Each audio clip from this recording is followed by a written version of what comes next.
Hello and happy Sunday from Winky, the fidgety little wiggly cat. She's the Winky shop mascot. She actually runs the entire house, but we don't let her know that. Are you having fun? So she likes to hop up here when I'm doing stuff. So anyway, Winky and I would like to show you that I got my choke coil and my box of metal film resistors, which are higher heat resistance than what the original 1962 Baseman had. These are the parts to go in the Baseman. And you gotta get down for a second, okay? You can come back. Say bye, Winky. And so anyway, the Baseman had a failed choke coil and a failed power transformer. And I've got the new choke coil to put in there. This thing I'm restoring is from 1962 and it's all original, so a lot of parts have gone bad. It had originally carbon comp resistors, which are easily worn out over time. They deteriorate, and they're not very heat resistant. So the ones I'm putting in there to replace that is much better.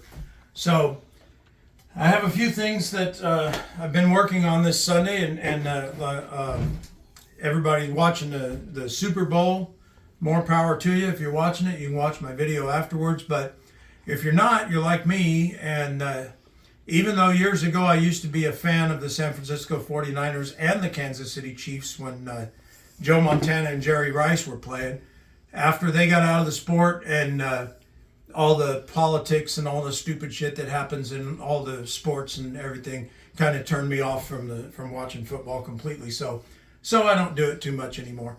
But that being said, the other week, months ago now, I had a Martin D18 in here. It was from 1952. And that guitar, I said, was probably the oldest one that's been in my shop. And now I find out that that's not the case. So the other day I was doing a lot of research on this. This came from my friends at Sooner Pond. And it belongs to a friend of theirs, so it's probably not going to be for sale in the pawn shop. But anyway, I was doing a bunch of research on this thing because at first glance I thought it was a very, very good replica, which I've seen a lot of Gibson replicas over the years, and people go to great lengths to imitate them because they're worth a lot of money. But after a lot of research, I come to find out that this is not a replica, and what it actually is, surprisingly enough, because it's in excellent condition, it is a 1940 Gibson L4. And it has a few little funny sounding things like that.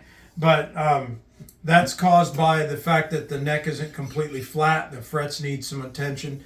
So I'm going to do a complete fret job on it and work on the bridge, which is not properly fitted, which is why the tape's on here. So I do a few tricks to straighten these necks out, and you can see that it's almost flat. But I'm not going to share with you how I do it because that's my own little thing. But it came in with a big bump in the neck, and now the bump is gone, and I've got to do a little fret work. Hopefully I can get that done in a few days, and I can put a video of me playing this on here. But that being said, there's a couple things here. This one, a bass amp, came to me from a guy just outside of Oklahoma City, and he had contacted me. It was referred by a music store out in Shawnee, had referred me to him, and they said that I was one of the best guys around here to take musical equipment, amplifiers and things to, so I appreciate that.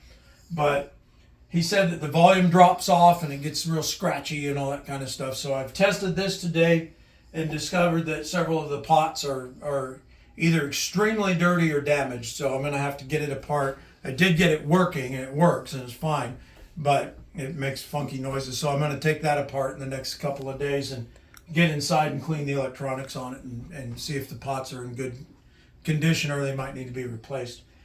The last one that I'm going to share, I showed you guys last week that Brent Salisbury's Telecaster, I finally got it done, and it's got a new switch in it, brand new pots. I had to order the correct size knobs to go on the pots because they are the CTS pots are larger than the ones that they put in here. So I had the original knobs didn't fit it.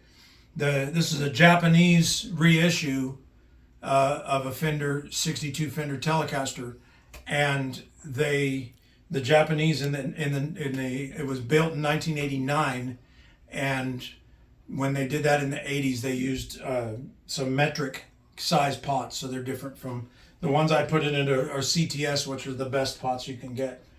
So I'm playing this thing through Brent's Marshall JCM 900, which, if you can see right here, you can pan down and show them that just for a second. But you can see that those two knobs are missing. Those knobs are actually right here, busted off. But he called me up one day and he said, "Hey man," he says, "I need to get my JCM 900 that I use on the stage to you."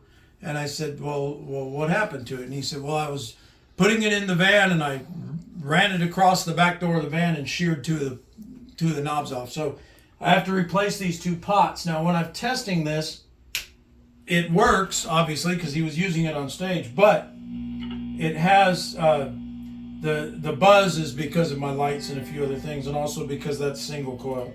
So if I put it here, it's double coil, the buzz goes away. But it's missing the shield cover on the back of the amp, which takes some of that buzz out. So I'm going to have to work with that. And one thing I noticed playing around with it, the reverb doesn't work. So I'm going to have to contact Brent and find out, did you know the reverb isn't working? He might not be aware of it. Maybe it happened when he damaged it. I don't know. But when I have the amp apart to replace the pots, I'll look and see what's wrong with the reverb and get it working if he wants me to do that. But it is, even with not being able to adjust these two pots, which is the preamp pots, it is quite the loud amp. It's a 100-watt Marshall amp played through this 112 cabinet that I use for testing everything. That 112 cabinet has a 12-inch EV speaker in it. It's a 200-watt speaker, so I can pretty much play anything I want through it and it won't kill the speaker. So but that's why I use that speaker for testing.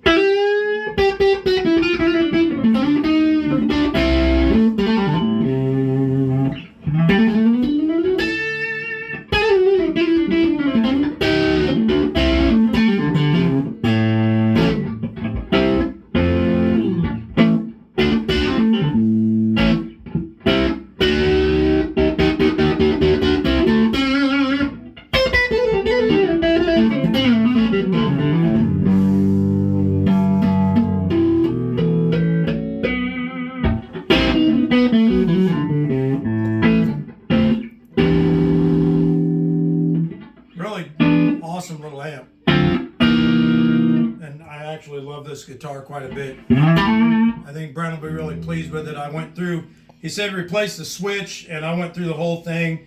I did some balancing to the pickups, replaced all the switch and the electronics, and did a complete setup on it. So it's, and the tuners were getting kind of sloppy. These tuners have a tendency to wiggle loose and fall apart. So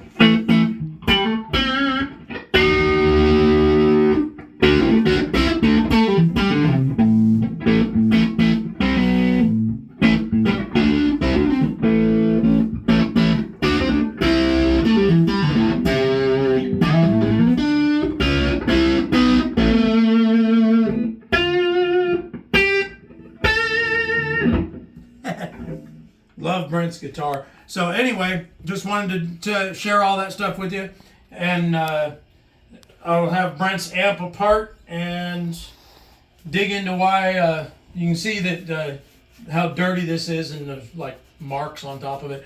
This is like I said before with Brent's equipment, these are tools to him, just like I said with his guitar.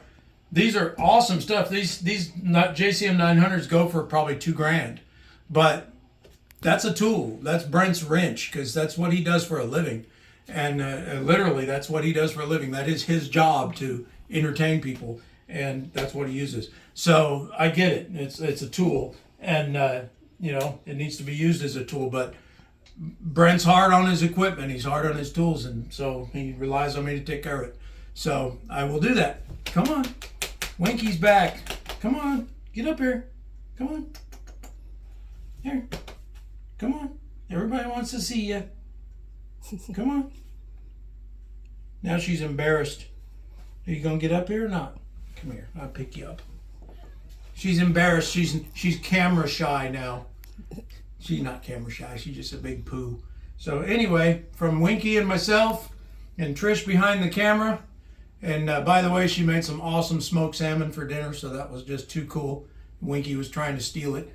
So anyways, happy Sunday. Happy anti-Super Bowl post. So for all you people that aren't watching the game, I hope you enjoyed my little tidbit. And for a small little shop in here, I get a lot done in a tiny space, so we'll see. But thank you all for joining me. Thank you for enjoying these videos, and don't forget to subscribe to them and follow me on there, and we'll try to get this thing going big. So happy Sunday from Winky and I. See you later.